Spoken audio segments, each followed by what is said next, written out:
that's a really important thing. But Yeah, I like that. There's this weird thing. I mean, your last one was, you know, we're going to set up. I mean, basically, we're going to set up centers of excellence. I mean, I have no. I'm very turned off by Race for the Top. I think it's the stupidest, most destructive idea anybody ever thought of, and a waste of money for various reasons, which we won't discuss right now. But the point is, if you think about setting up centers of excellence, there's going to be a lot of people who are not at the center who are not going to be happy. I don't think they said centers of excellence, though. I believe Well, it sounded like consortium kind of agreements between institutions. Is that. my understanding? He's right, though. There is an issue because we are saying, either implicitly or explicitly, that the current process is ineffective and inefficient, doesn't do a good job, and that, in fact, in most cases, institutions who are producing 1 or 0.5 or 0.3 physics teachers per year are not, simply don't have the resources to do a good job, even though they might want to. And that if we want to do a better job of producing physics teachers who can really be effective in the classroom, the way we think they can be and should be, fortunately or unfortunately, we have to do it in these focused centers where there can be efficiencies of scales that will allow them to do a better job of teacher preparation as is done in other places around the world. And you're right, people will be angry because physics department, People will you know, spotlight, and what will happen is that prestigious R1 universities will lobby states to put it there, even though, in point of fact, they probably don't actually care. I'm not sure that it's something that might, but I'm not. No, because look, if you want to advance, I mean, Noah says, I mean, I don't know what world Noah's living in, but if I'm in a microbiology department, I'm going to say, I'm going to lobby for the Center of Biology Education. And yet my prestige at the university and my prestige, you know, is going to come from getting R01 grants from NIH, which pay huge amounts of overhead. Then I'm going to tell you what's going to happen in most places. What is the chief academic and advisory officer to the university say in his speech today? How did he lead his reference to what's valued at the university? And it was through teaching and learning, and it was through STEM education. It sounds good. It sounds good. When you see the amount of indirect costs that comes from... I'm well aware. And you see the building that's going up over there that costs $120 or $50 million. Yes. And you start to realize that that money is going to be paid for, that building is paid for by indirect costs on research grants. That's what's going to pay for it. Okay? And so let's not get, they can say whatever they want unless they want to put $50 million on the table. It doesn't impress me. They did put $50 million on the table or pony up for that building. And the Joe building, which is going over there, which is also quite, you know, not cheap. So those buildings are where people's real...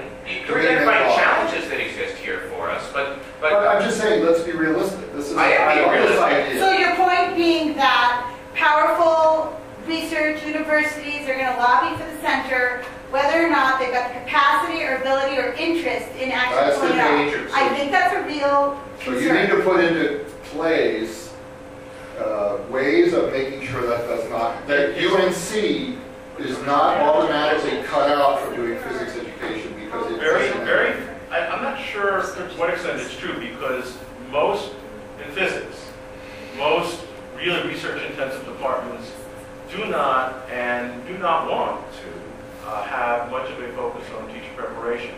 They are, now it's true if you say let's have a center for excellence of whatever related physics, there will be a tendency for them to want to get in on the act.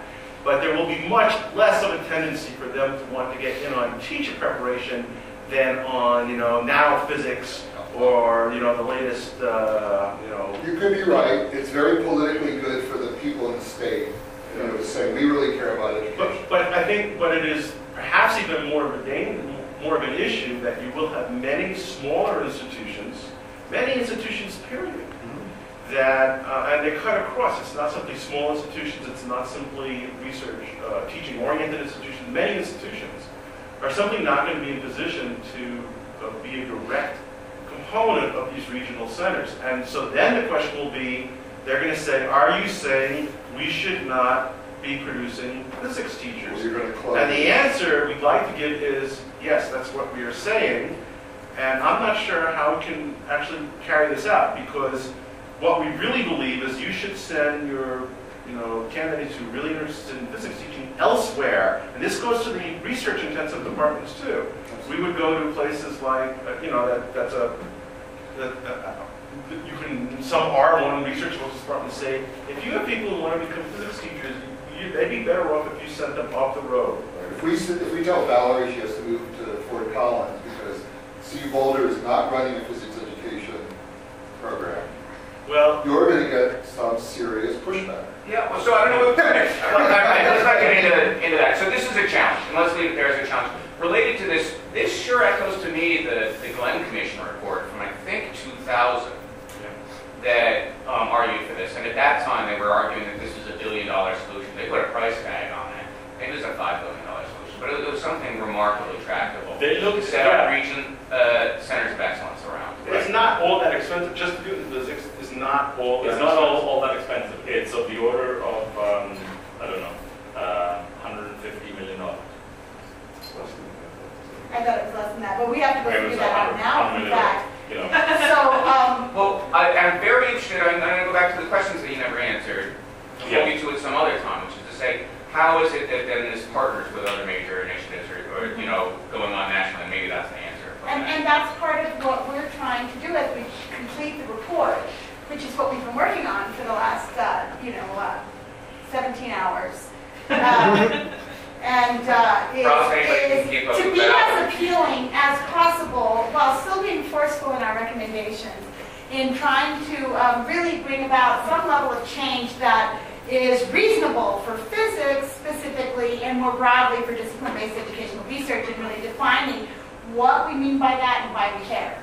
So thank you everybody for coming and keep your eyes peeled for the report as it comes out. Thank you.